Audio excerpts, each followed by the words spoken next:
برادران ملت اسلامی، السلام علیکم ورحمۃ اللہ وبرکاتہ۔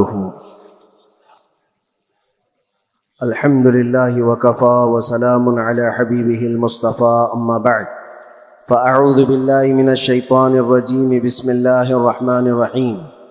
ان ینصرکم اللہ فلا غالب لکم وان یخذلکم فمن ذا الذی ینصرکم من بعدہ وعلی اللہ فلیتوکل المؤمنون۔ صدق اللہ مولانا العظیم۔ بارگاہ رسالت معاب صلی اللہ علیہ وسلم میں درود پاک کا ہدیہ پیش کریں۔ اللہم صلی علی سیدنا و مولانا محمد معدن الجود والکرم وآلہ واصحابہ الکرام وابنہ الکریم وبارک وسلم صلاة دائمة سرمدا ابدا۔ اللہ عز و جل قرآن عظیم میں فرماتا ہے، اگر اللہ تمہاری مدد کرے تو کوئی دوسرا غالب آ ہی نہیں سکتا۔ ان ینصرکم اللہ فلا غالب لکم، تم پر کوئی غلبہ حاصل نہیں کر سکتا اگر اللہ تمہاری مدد کرے۔ وَإِن يَخْذُلْكُمْ فَمَنْ ذَا الَّذِي يَنْصُرُكُمْ مِنْ بَعْدِهِ، اور آگے اللہ فرماتا ہے، اور اگر اللہ تمہیں چھوڑ دے یا گرا دے تو کون ہے اس کے بعد جو تمہاری مدد کرے؟ کوئی ہے جو اللہ کے علاوہ تمہاری مدد کر سکتا ہے؟ جب نہیں ہے تو پھر آگے ہونا کیا چاہیے؟ وَعَلَى اللَّهِ فَلْيَتَوَكَّلِ الْمُؤْمِنُونَ، تو مومنوں کو چاہیے کہ وہ صرف اللہ پر بھروسہ کر کے رہیں۔ فتح، نصرت، مدد، یہ سب جو چیزیں ہیں بہت سارے لوگوں کے ذہن و دماغ میں ایسے ہے کہ فوراً آ جانا چاہیے۔ کوئی بھی فتح ہو، کوئی بھی مدد ہو، بغیر تمہارے اسٹرگل کیے ہوئے، بغیر مصیبت اٹھائے ہوئے نہیں ملے گی۔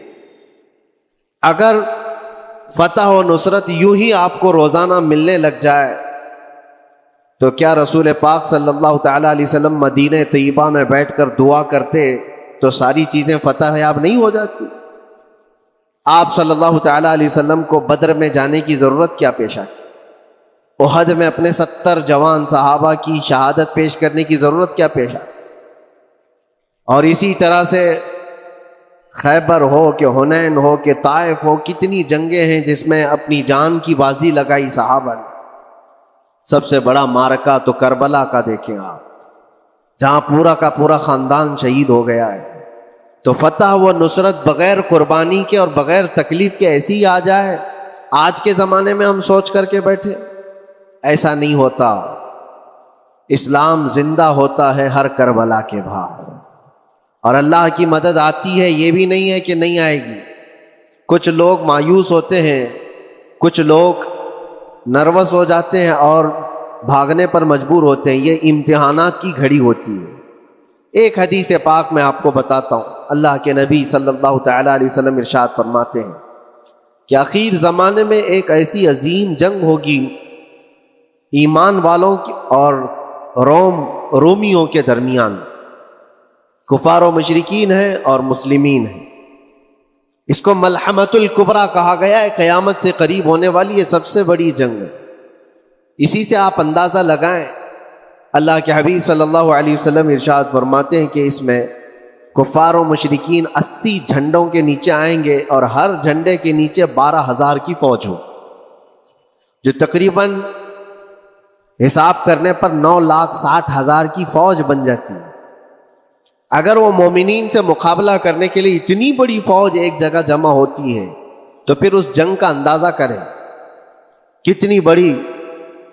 اس کو الملحمۃ الکبریٰ کہا گیا ہے اس لیے کہ اس میں گوشت کے چھیتڑے اڑیں گے۔ ملحمہ جو کہا گیا ہے عربی میں کہ گوشت کے ٹکڑے ٹکڑے دیکھے جائیں گے، اس قدر اس میں جانیں جائیں گی۔ اس جنگ کے متعلق جو اللہ کے حبیب صلی اللہ علیہ وسلم نے پیشین گوئی کی ہے، جو پہلے سے خبر دی ہے، وہ کیا ہے؟ فرمایا کہ پہلا دن جب ہوگا مقابلہ کا تو اس میں مسلمانوں کی جماعت میں تعداد کتنی ہوگی یہ تو نہیں بتایا گیا۔ کفار و مشرکین کے تو بتا ہے کہ 80 جھنڈوں کے نیچے آئیں گے، لیکن مسلمان اور مومنین جو لڑ رہے ہیں ان کی تعداد کا کوئی علم نہیں ہے ہمیں، لیکن یہ پتا ہے کہ ان میں سے 1/3، ایک پوری جماعت کا 1/3 حصہ میدان چھوڑ کر بھاگ جائے۔ جنگ میں سے وہ میدان چھوڑ کر بھاگ جائیں گے جب اتنی شدت کی چیز ہو رہی ہو، مصیبت آ گئی ہے، تکلیف آ گئی ہے۔ ایک تہائی میدان چھوڑ کر بھاگ جائیں گے. اور ان پر کیا فرمایا حضور پاک صلی اللہ علیہ وسلم فرماتے ہیں وہ دنیا کے روئے زمین کے بدترین لوگ ہوں گے, ان کی توبہ بھی قبول نہیں, وہ سب سے بدترین لوگ ہوں گے, پیٹھ دکھا کر جو نکل چکے. دوسرا مرحلہ آئے گا, دوسرا پڑاؤ, یہ ایک بہت سخت اسٹرگل کرنے والا میدان ہے, مصیبت اٹھا رہے ہیں, مشقت اٹھا رہے ہیں. دوسرا دن ایسا ہوگا کہ مومنین کی جماعت کا 1/3 ایک تہائی حصہ شہید ہو جائیں, قتل ہو جائیں گے. سوچو یہ بہت بڑی بات ہے. یہ دونوں چیزوں پر میں آج آپ سے گفتگو کرنا چاہتا ہوں. ایک تہائی حصہ میدان چھوڑ کر بھاگ جا رہا ہے اور ایک تہائی حصہ قتل ہو گیا, شہید ہو گئے. بچے کتنے ہیں؟ 1/3. لاسٹ میں ایک تہائی حصہ بچا ہے. یعنی ایک میں اگر 3 پارٹ کریں تو 2 پارٹ تو ختم ہو گئے, ایک پارٹ بچا ہے. اور اللہ کے نبی صلی اللہ علیہ وسلم فرماتے ہیں اللہ رب العزت اس آخری تہائی حصے کو فتح مبین عطا فرمائے. فتح تو ہے ان کی, فتح ہوگی ان کی, لیکن جو حصہ بچا ہوگا وہ اخیر کا 1/3 حصہ ہوگا. اب اس پر مجھے عرض یہ کرنا ہے, مومنوں کو اگر فتح دیکھنا ہے, اللہ کی نصرت اور مدد دیکھنی ہے, تو یہ 2 چیزیں تو برداشت کرنی پڑیں گی. کون سی؟ پہلی چیز اپنوں کا چھوڑ کر بھاگ جانا, اور دوسرا اپنوں کا اپنے سامنے مر جانا. یہ دونوں چیزیں ہمیں دیکھنا پڑے گا. بہت سارے ایسے ہوں گے جو چھوڑ کر جا چکے ہوں گے, دامن چھڑا رہے ہوں گے, بھاگ چکے ہوں گے, اور کچھ وہ ہوں گے جو لڑتے لڑتے اپنی جان دے چکے ہوں گے. یہ دونوں بھی بہت سخت مسئلے ہیں میرے عزیز. انسان کو یہ پگھلا دیتی ہیں چیزیں. اگر آپ کو ایسا لگے کہ میرے اپنے جاننے والے لوگوں میں سے کچھ لوگ مجھے چھوڑ کر بھاگ جا رہے ہیں, تو یہی انسان ٹوٹ جاتا ہے, اس کے دل کی کیفیت بدلنے لگ جاتی ہے, وہ پھر مایوسی کا شکار ہونے لگتا ہے. میری جماعت میں 100 لوگ تھے, 90 تو بھاگ رہے ہیں, 10 کیا کریں گے؟ اس کا اندر سے جو عزم تھا, حوصلہ تھا, وہ ڈاواں ڈول ہونے لگ جاتا ہے. اپنوں کا چھوڑنا یہ بہت بڑی آزمائش ہوتی ہے. وہ کسی بھی میدان میں آپ دیکھ لیں, کسی بھی میدان میں اپنے لوگ اگر چھوڑ دیتے ہیں تو یہ اس کے لیے آزمائش ہے بہت بڑی. اور دوسری آزمائش تو یہ ہے, بچے آدھے تھے, اس میں سے تو آدھے انتقال کر گئے. کبھی میرا عزیز دوست, کبھی میرا عزیز مشورہ دینے والا مشیر, کبھی بہت زیادہ مجھے سپورٹ کرنے والا, ایسے لوگ جب انتقال کرنے لگ جائیں تب پھر آدمی پھر ٹوٹ جاتا ہے. کچھ تو بھاگ گئے اور کچھ تو قتل ہو گئے. میں کیا کروں میرے عزیزو؟ جو اخیر میں بچنے والے لوگ جو ہوتے ہیں نا, وہ معمولی نہیں ہیں. وہ اللہ کی ذات پر سب سے زیادہ توکل کرنے والے لوگ, ان کو کوئی چیز ہٹا نہیں سکتی. اپنوں کی بے وفائی بھی ان کے قدموں میں لرزہ نہیں لاتی, اور اپنوں کا انتقال ہو جانا بھی ان کے حوصلوں کو نہیں توڑتا. تبھی جا کر کے اللہ تعالیٰ انہیں فتح مبین عطا فرماتا ہے. اور یہ چیز ملحمۃ الکبریٰ میں دیکھی جانے والی تھی, دیکھی جانے والی تھی, جو قیامت کے قریب ہونے والی جنگ ہے. لیکن میرے عزیزوں, آج ہم نے اپنی آنکھوں سے یہ مشاہدہ کیا ہے غزہ کی سرزمین پر, فلسطین میں 15 مہینے کے بعد آج صہیونی حکومتیں اور یہودی غاصب حکومتیں صلح کرنے پر اور ایگریمنٹ کرنے پر مجبور ہو گئی. دنیا ان کے منہ پر تھوک رہی ہے, تم 50,000 سے زیادہ لوگوں کو قتل کر کے صرف 200 لوگوں کو چھڑانے کے لیے آج بھی فتح کا جشن منا نہیں پا رہے ہو, بلکہ پھر جھک کر کے ان کے ساتھ معاہدہ ایگریمنٹ کرنے پر مجبور ہو. یہ فتح ان بچوں کی نہیں ہے تو اور کیا, ان مظلوموں کی نہیں ہے تو اور کیا ہے, جن کے پاس کھانے کو روٹی نہیں ہے اور پہننے کو کپڑے تک نہیں رہ گئے, ان کے علاج معالجے کے لیے دوائیاں نہیں رہ گئی, لیکن عزم اور حوصلہ ایسا ہے کہ اللہ ابھی ہمارے ساتھ. میرے عزیزو, ان کے توکل اور ان کے عزم کے متعلق یہ صرف اور صرف اخبار کی باتیں نہیں ہیں, سوشل میڈیا کی باتیں نہیں ہیں. مخبر صادق رسول کریم صلی اللہ علیہ وسلم نے 1400 سال پہلے ہی بشارت دی تھی. اللہ کے نبی صلی اللہ علیہ وسلم فرماتے ہیں کہ دمشق میں, دمشق کے ابواب یا پھر بیت المقدس کے آس پاس رہنے والوں میں ایک جماعت ہمیشہ قیامت تک ایسی رہے گی جو حق کے لیے لڑتی رہے گی. حضور پاک صلی اللہ علیہ وسلم فرماتے ہیں حق کے لیے وہ لڑتی رہے گی، قیامت تک ایک جماعت ہوگی. اور ان کی فضیلت میں میرے آقا فرماتے ہیں کہ ان لا یضرهم خذلان من خذلهم، ان کو دھوکہ دینے والوں کا دھوکہ ان پر کچھ اثر نہیں کرے گا، یا پھر ان کو چھوڑ دینے والے یا ان کی بات نہیں کرنے والے، یہ سب چیزیں ان کو کچھ بھی ضرر نہیں پہنچائیں گی. میں اس سے قبل اسی مسجد میں آپ کے پاس اس حدیث کو دہرا چکا ہوں، بیان کر چکا ہوں. اللہ کے نبی صلی اللہ علیہ وسلم فرماتے ہیں ان کو کوئی چیز نقصان نہیں پہنچائے گی، دھوکہ دینے والوں کی دھوکہ دڑی ان کا کچھ نقصان نہیں پہنچائے گی. آپ ہو سکتا ہے سوال کریں، عمارتیں ٹوٹ کر راکھ میں بدل گئی، ہزاروں بچے قبروں میں سو گئے، کتنی عورتیں بیوہ ہو گئیں، کتنوں کے گھر اجاڑے گئے، کتنوں کے ہاتھ پیر توڑے گئے ہیں، بمباری میں وہاں پر کون صحیح سلامت رہا؟ 2 لاکھ کے قریب لوگ متاثر ہوئے، اور مولانا آپ کہتے ہیں حضور نے فرمایا حدیث میں ان کو کچھ نقصان نہیں ہوگا. یہ نقصان نہیں ہے تو اور کیا ہے؟ ہو سکتا ہے آپ کے ذہن میں یہ سوال گردش کر رہا ہو، آپ بار بار یہ سوچ رہے ہوں گے اللہ کے نبی نے فرمایا ان کو کوئی چیز نقصان نہیں دے گی، دھوکہ دینے والوں کی دھوکہ دڑی سے ان کا کچھ بگڑے گا نہیں. اتنا تو بگڑ چکا، پورا راکھ میں بدل گئے، علاج کرانے کے لیے دوائی تک نہیں ہے، تو پھر کیا؟ اللہ کے نبی نے کیا فرمایا کہ ان کو نقصان نہیں پہنچے گا، ان کو ضرر نہیں ہوگا. پھر یہ ساری تکلیفیں اور یہ ضرر کیا ہے؟ میں بتاتا ہوں میرے عزیزو، جسم کا نقصان، جان کا نقصان، مال کا نقصان، جائیداد کا نقصان، یہ اللہ کے نبی نے نہیں فرمایا. یہ نقصانات مومن کے لیے کوئی معنی نہیں رکھتے. اگر ایمان سلامت ہے تو پوری کائنات سلامت ہے، اور یہ اللہ تبارک و تعالیٰ نے آج تک ان کے ساتھ رکھا ہے، ان کا ایمان محفوظ ہے، ایمان موجود ہے، جس کی وجہ سے یہ سارے نقصانات کچھ معنی نہیں رکھتے. اس لیے کہ یہ تکلیفیں، یہ جو ساری مصیبتیں آئی ہیں، اس پر تو اللہ تعالیٰ نے اجر عظیم کا وعدہ فرمایا، اجر عظیم کا وعدہ فرمایا ہے. ہاں اگر ایمان ہی چلا جاتا تو پھر کون سی جنت ملتی، کون سی خوشبوئیں جنت پاتے؟ کچھ نہیں ہوتا. ایمان سلامت ہے، جس کی وجہ سے انہیں دنیا میں بھی اللہ سرخروئی عطا فرمائے گا. ایک بھی جگہ سے کہیں ان نہتے مسلمانوں کو جو غریب مظلوم ہیں اور ٹوٹے پھوٹے ہاتھوں اور ٹکڑے پہنے ہوئے بچے ہیں، ان کو کوئی یہ نہیں کہتا کہ یہ ظالموں کے لوگ ہیں، بلکہ ہر کوئی یہ کہتا ہے ایک ظالم کے خلاف جس کے پاس دنیا کے سارے آئٹم پاور ہیں، لیکن یہ نہتے بچے کھڑے ہیں، دعائیں بھی ان کے ساتھ ہیں اور رحمت الہی بھی ان کے ساتھ ہے. سلام ہے ان غزہ کے مظلومین کو.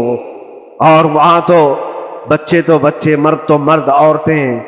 آپ نے سنا ہوگا ان جوان لڑکیوں کا، میں نے دیکھا تھا، وہ کہہ رہی تھی کہ ہم رات کو برقع پہن کر کے اور رات کو ہم حجاب پہن کر کے سو جاتی ہیں، اس لیے کہ بمباری میں جب گھر تباہ ہو جاتے ہیں، صبح لوگ لاشیں اٹھانے آتے ہیں تو کہیں ہم بے پردہ لاشوں میں نہ مل جائیں. سلام ان بہنوں کو. آج وہ عورتیں سبق لیں ان سے جن کو اللہ نے ہر طرح کی نعمتیں دی ہیں. تمہارے گھر میں جائیداد بے پناہ ہے، مال و دولت بے پناہ ہے، کپڑے روز بدلنے کے لیے تمہارے پاس ہیں، سب رکھ کر کے تم عورتوں کو، آج ہم بازاروں میں جو بے پردہ دیکھتے ہیں، یہ شادی محلات میں ہر جگہ جو عورتوں کی بے حیائی اور بے پردگی دیکھ کر پھر میں سوچتا ہوں سلام ان بہنوں کو جو موت کی رات بھی حجاب ہٹانا نہیں چاہتی، اس لیے کہ دنیا سے جائیں تو اللہ کی بارگاہ میں حجاب کے ساتھ جائیں. یہ ایمان ہو تو پھر اللہ تبارک و تعالیٰ کی مدد بھی آتی ہے، نصرت الہی آتی ہے. مجھے بتاؤ میرے عزیزو، 50,000 کا خون کر دینے والا وہ ظالم اور غاصب اسرائیل، وہ اپنے 200 قیدیوں کو چھوڑا کیوں نہیں سکا؟ وہ حاصل کیوں نہیں کر سکا 200 لوگوں کو؟ بلکہ ان میں سے 5 لوگوں کو کیوں نہیں حاصل کر سکا؟ 50,000 کو قتل کر ڈالا، اور وہ بھی سیویلینز کو، شہریوں کو جن سے تمہارا مقابلہ ہے، ان کی موت کی تو کوئی خبر ہی نہیں آتی. جو تم سے برسر پیکار ہیں، جو لڑ رہے ہیں، ان کے موت کی خبر نہیں آتی. بچوں کی موت، عورتوں کی موت، ہاسپٹل میں موت، یہ سارا جو ناچ دیکھا گیا ہے 15 مہینے سے ہم دیکھتے آئے. لیکن افسوس اس بات کا ہے میرے عزیزو، اللہ کا عذاب ان ظالم بادشاہوں پر بھی آئے گا جو ان کی موتوں پر دیکھ کر تماشے کر رہے ہیں. وہ اپنی عیاشیوں میں مصروف ہیں، وہ اپنے عیش قدوں میں شراب نوشی اور کباب خوری پر مصروف ہیں، اور ان بچوں کی تڑپتی ہوئی لاشوں پر وہ اپنی کرسیاں سجائے بیٹھے ہیں. وہ عرب کے ظالم بادشاہ کہاں ہیں جن کے گھروں میں سونے کے ٹوائلٹ بنائے گئے ہوں، جو سونے کی کرسی پر بیٹھ کر کے حکومت اور تخت بچھاتے ہو، میرے عزیزو ان کی بھی پکڑ آنے والی ہے، آپ انتظار کرو، کیونکہ اللہ تعالیٰ قرآن میں فرماتا ہے وَسَيَعْلَمُ الَّذِينَ ظَلَمُوا أَيَّ مُنْقَلَبٍ يَنْقَلِبُونَ، ان قریب ظلم کرنے والے یہ پہچان لیں گے کہ اللہ ان کو کس پلٹی میں گرائے گا، وہ کس پلٹی میں، کس کھائی میں جا کر کے گریں گے۔ اندازہ کرو، ظالم صرف وہی نہیں ہے جو بمباری کرتا ہے اور قتل عام کرتا ہے، ظالم وہ بھی ہے جو تماشائی بن کر کے لوگوں کا سپورٹ کرتا ہے، ان لوگوں کو سراہتا ہے جو ظلم کر رہے ہیں۔ افسوس کا مقام ہے، وہ چیختے رہ گئے، چلاتے رہ گئے ہیں، اور پھر اخیر میں وہ بچوں نے پکار کر کے یہ بھی کہا ہمیں کسی جگہ سے مدد کی امید نہیں ہے، نہ ہمارے پڑوسی ملک سے، نہ کسی بہت بڑے مسلم بادشاہ سے، ہمیں امید ہے فتح کی اور مدد کی تو پروردگار عالم سے۔ اور یقیناً مومنوں کے لیے اللہ نے یہی فرمایا وَعَلَى اللَّهِ فَلْيَتَوَكَّلِ الْمُؤْمِنُونَ، اور مومنوں کو چاہیے کہ صرف اللہ ہی پر بھروسہ کریں۔ میں نے دیکھا ہے میرے عزیزو، یہ دنیا صرف اور صرف لالی پاپ پکڑا سکتی ہے تمہیں، ان کے ہاں مدد کی کوئی گنجائش نہیں ہے، یہ ہمارے ساتھ کھیلتے ہیں، ان کے دلوں کے اندر سے رحم غائب ہے، یہ بچوں کی تڑپتی ہوئی لاشوں کو دیکھ کر کوئی آواز تک نہیں اٹھاتا، جو آواز اٹھانے والا اس کو کیس کر کے بند کر ڈالیں گے۔